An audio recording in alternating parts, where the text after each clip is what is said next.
कानपुर में इन दिनों वर्चस्व की लड़ाई देखने को मिल रही है और इस बीच बड़ी अपडेट आपको ये भी बता दें कि प्रणब चैंपियन की सुरक्षा वापस ले ली गई है। जिस तरीके से पूरा घटनाक्रम सामने आता है उसके बाद लगातार एक्शन लिया जा रहा है। पूर्व विधायक प्रणब चैंपियन जिन पर कार्रवाई हुई है, एक्शन लिया गया है। प्रणब चैंपियन की सुरक्षा वापस ली जाएगी, ये बड़ी खबर आपको बता दें। सुरक्षा वापस ले ली जाएगी, जो सिक्योरिटी मिली हुई थी वो अब वापस ली जाएगी। उत्तराखंड पुलिस की तरफ से आदेश जारी कर दिया गया है, सुबह 10 बजे ये एक्शन लिया जाएगा। फैसला हो चुका है कि सुरक्षा वापस ली जाएगी, सुबह 10 बजे सिक्योरिटी वापस ले ली जाएगी। क्योंकि बीते दिन कानपुर में जिस तरीके से आमने सामने विधायक और पूर्व विधायक आ गए, वर्चस्व की लड़ाई में हमला हुआ, उसकी तस्वीर के बाद अब पुलिस ताबड़तोड़ एक्शन लेती हुई दिखाई दे रही है। विधायक और पूर्व विधायक की जो जंग है वो पहले भी कानपुर में देखने को मिली है और अब एक बार फिर से इसकी बारगी देखने को मिली है।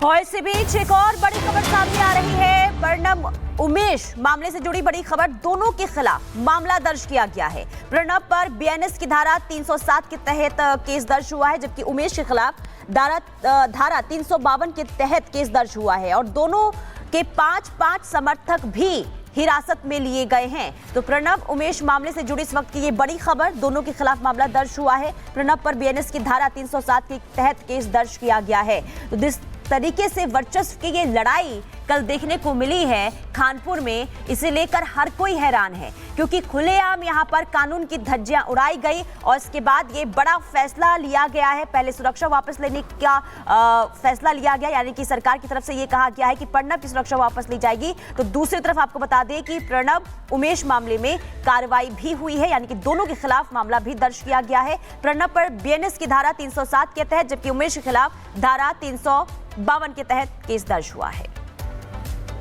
और चलिए आगे बढ़ते हैं, बात करते हैं एक उत्तराखंड एक कानून की। दरअसल उत्तराखंड में आज से यूनिफॉर्म सिविल कोड लागू होने जा रहा है। धामी सरकार उत्तराखंड सिविल कोड लागू करते ही अपना वो वादा पूरा कर देगी जो चुनावों के वक्त सरकार बनने से पहले जनता से धामी सरकार ने किया था, सत्ता संभालने से पहले लिया था।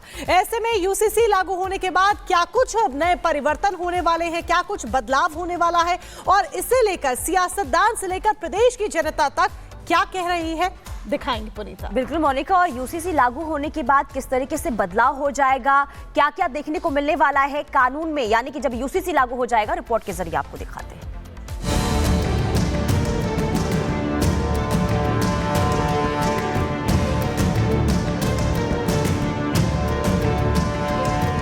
आखिर वो घड़ी आ ही गई जिसका इंतजार देवभूमि लंबे समय से कर रहा था।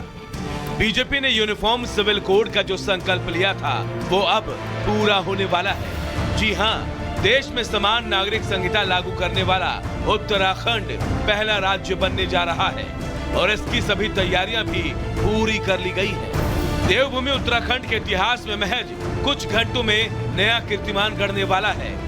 आज से उत्तराखंड में यूनिफॉर्म सिविल कोड यानी समान नागरिक संहिता लागू हो जाएगी। मुख्यमंत्री पुष्कर सिंह धामी आज सदन में यूसीसी के पोर्टल और नियमावली का लोकार्पण करेंगे, जिसके बाद देवभूमि के हर नागरिक पर यूसीसी कानून लागू हो जाएगा। ये देवभूमि उत्तराखंड की जनता के साथ हमारा वायदा था और उत्तराखंड की जनता के सामने हमने आदरणीय प्रधानमंत्री मोदी जी के नेतृत्व में जो संकल्प रखा था वो संकल्प हमारा पूरा हो रहा है। हम अपना वायदा पूरा कर रहे हैं। उत्तराखंड में समान नागरिक संहिता लागू होने के बाद कई कानून बदल जाएंगे। ऐसे में ये भी जानना जरूरी है कि यूसीसी आने के बाद उत्तराखंड में क्या कुछ बदलाव होने जा रहा है। हर जाति, धर्म, संप्रदाय के लिए कानून समान होंगे। शादी का रजिस्ट्रेशन कराना अनिवार्य होगा। ग्राम सभा स्तर पर भी रजिस्ट्रेशन की सुविधा होगी। सभी के लिए तलाक का समान कानून होगा। बहु विवाह पर रोक लगेगी। लड़कियों के विवाह की उम्र 18 साल होगी। सभी धर्मों में बच्चे गोद लेने का अधिकार होगा। दूसरे धर्म का बच्चा गोद नहीं ले सकेंगे। हलाला और इद्दत जैसी कुप्रथाएं बंद होगी। पैतृक संपत्ति में लड़के लड़कियों को समान हिस्सा मिलेगा। लिव इन रिलेशनशिप का रजिस्ट्रेशन कराना होगा। आधार कार्ड और माता पिता की अनुमति अनिवार्य होगी। उत्तराखंड में यूनिफॉर्म सिविल कोड को लेकर बीजेपी का संकल्प पूरा होने वाला है। ऐसे में बीजेपी अब इसे पूरे देश में लागू कराने का दावा कर रही है। भारतीय जनता पार्टी या भारतीय जनसंघ कहेंगे हम, उनके एजेंडे का ये मुख्य विषय रहा है और उसकी भी शुरुआत हो गई है। मैं समझता हूँ कि इससे हमारे राज्य की जो सामाजिक ताना बाना है उसमें मजबूती आएगी। तो कोशिश होगी कि पूरे देश में इसको लागू किया जाए। यूसीसी को लेकर उत्तराखंड से लेकर देश भर में उत्सुकता है। समान नागरिक संहिता अधिकार को लेकर लोगों में खुशी है। ऐसे में अब इसे लेकर उत्तराखंड की जनता क्या कुछ कह रही है, आइए वो भी आपको सुनाते हैं।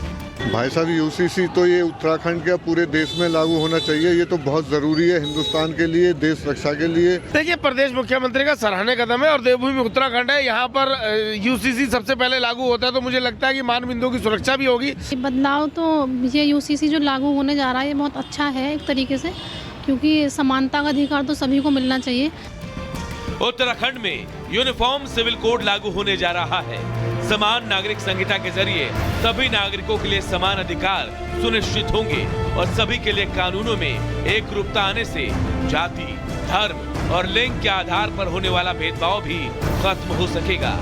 Bureau report, Republic Bharat.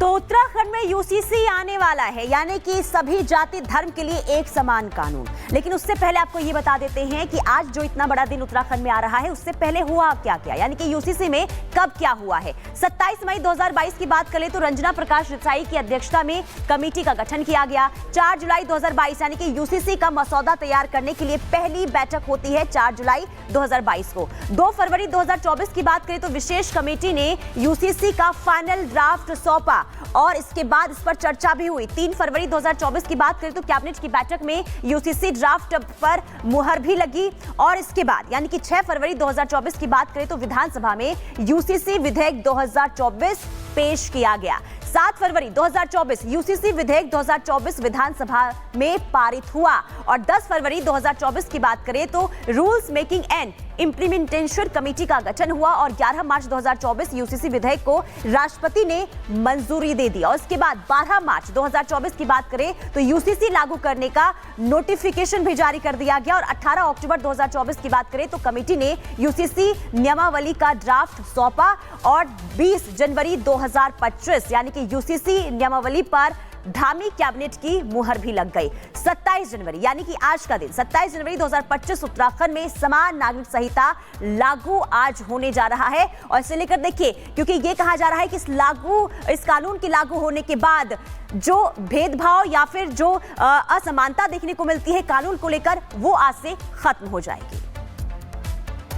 पर आगे बढ़ते हैं, यूसीसी के बाद बात करते हैं संविधान पर मचे घमासान की। और ये घमासान बचा है और किसी की वजह से नहीं बल्कि दिग्विजय सिंह की वजह से, जो अक्सर अपने विवादित बयानबाजों को लेकर अपनी प्रतिक्रियाएं जिस तरह से वो देते हैं उनको लेकर जाने जाते हैं।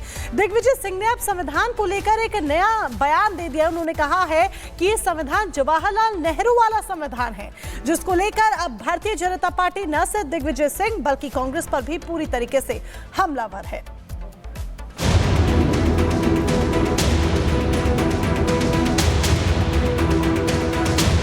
पंडित जवाहरलाल नेहरू का जो संविधान था उसको जला दिया। सुना आपने कांग्रेस के दिग्गज नेता और राज्यसभा सांसद दिग्विजय सिंह के संविधान ज्ञान को। जिस संविधान को बाबा साहब अंबेडकर ने लिखा उस संविधान को दिग्विजय सिंह अब पंडित जवाहरलाल नेहरू का बता रहे हैं। इस बयान के जरिए दिग्विजय सिंह संविधान निर्माता बाबा साहब का अपमान तो कर ही रहे हैं, दूसरी तरफ ये भी बताने की कोशिश कर रहे हैं कि नेहरू जी के संविधान को जला दिया गया। पंडित जवाहरलाल नेहरू का जो संविधान था उसको जला दिया। कह दिया नहीं, ये भारतीय संविधान सही नहीं है। हम उस भारतीय संविधान को बचाना चाहते हैं कांग्रेस पार्टी। दिग्विजय सिंह के इस बयान के बाद सियासी गलियारे